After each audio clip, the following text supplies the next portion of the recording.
తెలంగాణలో governor quota ఎమ్మెల్సీల నియామకానికి line clear అయింది. గవర్నర్ కోటాలో ఎమ్మెల్సీల ఎంపికకు సుప్రీంకోర్టు గ్రీన్ సిగ్నల్ ఇచ్చింది.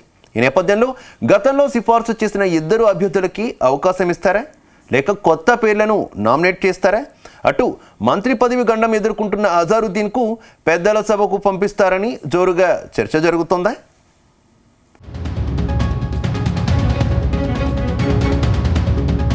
తెలంగాణలో గవర్నర్ కోటా ఎమ్మెల్సీల ఎంపిక వ్యవహారం మరోసారి చర్చనీయాంశమవుతోంది. గవర్నర్ కోటాలో ఎమ్మెల్సీలను ఎంపిక చేసుకునేందుకు ఎలాంటి ఇబ్బంది లేదని, దీనికి తాము అడ్డు చెప్పలేదని సుప్రీంకోర్టు తాజాగా ఉత్తర్వులు జారీ చేసింది. దాంతో గవర్నర్ కోటా ఎమ్మెల్సీల నియామకానికి లైన్ క్లియర్ అయిందనే చర్చ జరుగుతోంది. వాస్తవానికి గత బీఆర్ఎస్ హయాంలోనే గవర్నర్ కోటాలో ఎమ్మెల్సీలుగా ఇద్దరు నాయకులను సిఫార్సు చేశారు. కానీ అప్పటి గవర్నర్ ఈ నియామకాలను రద్దు చేశారు. ఆ తర్వాత కాంగ్రెస్ ప్రభుత్వం అధికారంలోకి రావడంతో మరో ఇద్దరు నేతల్ని గవర్నర్ కోటాలో సిఫార్సు చేశారు. ఆ ఎన్నికను బీఆర్ఎస్ నేతలు సుప్రీంకోర్టులో సవాల్ చేయడంతో ఇద్దరు ఎమ్మెల్సీల ఎంపిక ప్రక్రియ మధ్యలోనే ఆగిపోయింది.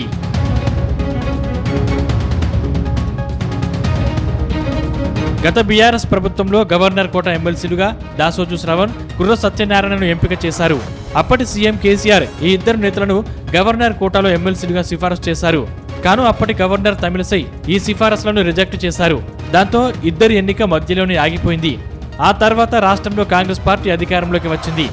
దాంతో సీఎం రేవంత్ రెడ్డి తెలంగాణ ఉద్యమకారుడు, మాజీ ప్రొఫెసర్ కోదండరాం, జర్నలిస్టు అమీర్ అలీ ఖాన్లను సిఫారసు చేశారు. అయితే ఈ వ్యవహారంపై దాసోజు శ్రవణ్ సుప్రీంకోర్టుకు వెళ్లారు.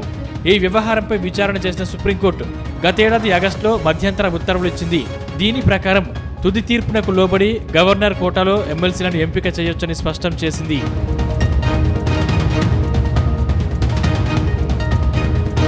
అయితే ఈ కేసు విచారణ ముందుకు సాగకపోవడంతో ఏదో ఒకటి తేల్చాలని కోరుతూ అమీర్ అలీ ఖాన్ స్పెషల్ పిటిషన్ దాఖలు చేశారు. తాజాగా ఈ పిటిషన్ను సుప్రీంకోర్టు విచారించింది. ఈ విచారణ తర్వాత కొత్తగా గవర్నర్ కోటాలో ఎమ్మెల్సీలను ఎంపిక చేసుకునేందుకు గతంలో ఇచ్చిన ఉత్తర్వులు ఎలాంటి అడ్డంకి కాబోవని స్పష్టం చేసింది. అంతేకాకుండా రాష్ట్ర మంత్రివర్గం సిఫారసు చేసిన అభ్యర్థులను గవర్నర్ ఆమోదించవచ్చని తేల్చి చెప్పింది. అంటే గతంలో ఇచ్చిన తుది తీర్పునకు లోబడి అనే క్లాజ్ను తాజాగా ఎత్తేసింది. దాంతో కొత్తగా ఇద్దరు సభ్యులను గవర్నర్ కోటాలో ఎంపిక చేసుకునే ఛాన్స్ రేవంత్ సర్కార్కు దక్కినట్టయింది. కానీ ఇద్దరు ఎమ్మెల్సీల ఎంపికలో ఇప్పుడు కొత్త ట్విస్ట్ చోటు చేసుకుంది.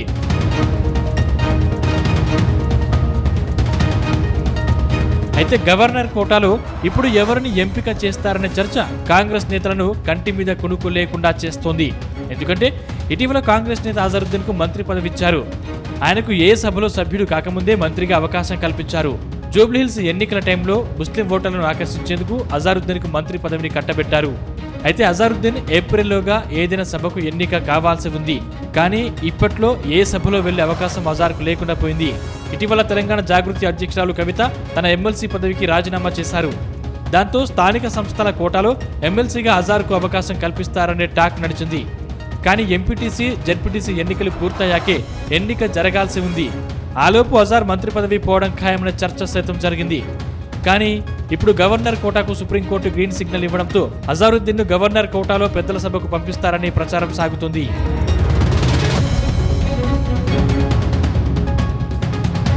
ఇదే సమయంలో మరో సీటుకు మళ్లీ ప్రొఫెసర్ కోదండరాంను ఎంపిక చేసే అవకాశం ఉంటుందని ప్రచారం సాగుతుంది. ఇప్పటికే కోదండరాంకు సీఎం రేవంత్ రెడ్డి హామీ ఇచ్చారు. అంతేకాదు తెలంగాణ ఉద్యమకారులను బీఆర్ఎస్ ప్రభుత్వం ఘోరంగా అవమానించిందని వాదిస్తున్నారు. తాజాగా రావి నారాయణరెడ్డి అవార్డు పంపిణీ కార్యక్రమంలో పాల్గొన్న సీఎం రేవంత్ రెడ్డి ప్రొఫెసర్ కోదండరాం ఉద్యమకారుడు కాదా అని ప్రశ్నించారు. బీఆర్ఎస్ హయాంలో ఇబ్బంది పడిన ఉద్యమకారుడు లేరని తెలిపారు. అరెస్టులు చేసి వేధించారని చెప్పారు. ఇళ్ల తలుపులు బద్దలు కొట్టి బెడ్రూమ్ల నుంచి ఈడ్చుకెళ్లిన ఘటనలు ఉన్నాయని గుర్తు చేశారు.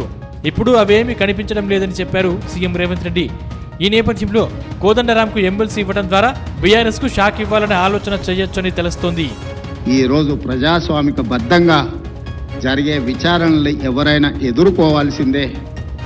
ఆనాడు మీరు చేసిన తప్పిదాలు, కోదండరాం గారి తలుపులు బద్దలు కొట్టినప్పుడు ఒక్కసారైన ఉద్యమకారుడిని, తెలంగాణ రాష్ట్ర సాధనలో అందరినీ ఏకం చేసి నడిపించిన వాళ్లకు ఈ రాష్ట్రంలో ఇంత అవమానం జరగకూడదు వచ్చిన రాష్ట్రంలో అని ఒక్కసారైనా ఆలోచన చేసిండ్రా? వారు ఉన్నప్పుడు చట్టసభలలో రానిచ్చే అవకాశం కూడా ఇవ్వలే.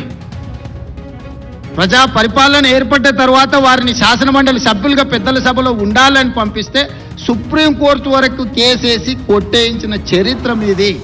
అంత నేరం కోదండరామ్ గారు ఏం చేసిందని నేను అడుగుతున్నా. నువ్వు ఇవ్వకపోతే ఇవ్వకపోయినా నిన్ను నచ్చలేదు, నువ్వు ఇవ్వలేదు, నచ్చితే నజరానా, నచ్చకపోతే జుర్మానా, నీ విధానం సరే మంచిది, నీ విధానానికి ప్రజలు కూడా తీర్పు ఇచ్చారు. అరే పెద్ద మనిషి పెద్దల సభలో ఉండాలి. మాలాంటి యువకులకు వారు ప్రజల నుంచి నిత్యం ప్రజల మధ్యలో ఉంటారు, ప్రజల నుంచి సమస్యలు తెలుసుకుంటారు, వాటిని చట్టసభలలో ప్రస్తావిస్తే ఆ సమస్యలు పరిష్కరించవచ్చని ఒక మంచి ఆలోచనతోని వారిని పెద్దల సభకు తీసుకొస్తే, ఆ తీసుకొచ్చిన పెద్దల సభలోకి తెచ్చిన అంశాన్ని కూడా సుప్రీంకోర్టు వరకు కేసులేసి కొట్టేయించాల్సినంత తప్పిదం ప్రొఫెసర్ కోదండరామ్ గారు ఏం చేసిండ్రని నేను ఈ వేదిక మీద నుంచి అడుగుతున్నాను. మొత్తం మీద గవర్నర్ కోటాలో 2 నియామకాలతో అజారుద్దీన్కి బిగ్ రిలీఫ్ అని చెప్పాలి. ఎందుకంటే ఎమ్మెల్సీగా ఎంపిక కాని పక్షంలో ఆయన పదవే ఊడిపోయే పరిస్థితి ఏర్పడింది. ఇప్పటికే ఆయన టెన్షన్ పడుతున్నారు. అయితే అమీర్ అలీ ఖాన్ స్థానంలో అజార్ను పెద్దల సభకు పంపిస్తే గవర్నర్ ఆమోదిస్తారా లేక మళ్ళీ రిజెక్ట్ చేస్తారన్న చర్చ జరుగుతుంది. చూడాలి మరి ఈ విషయంలో ఎలాంటి సంచలనాలు నమోదవుతాయో.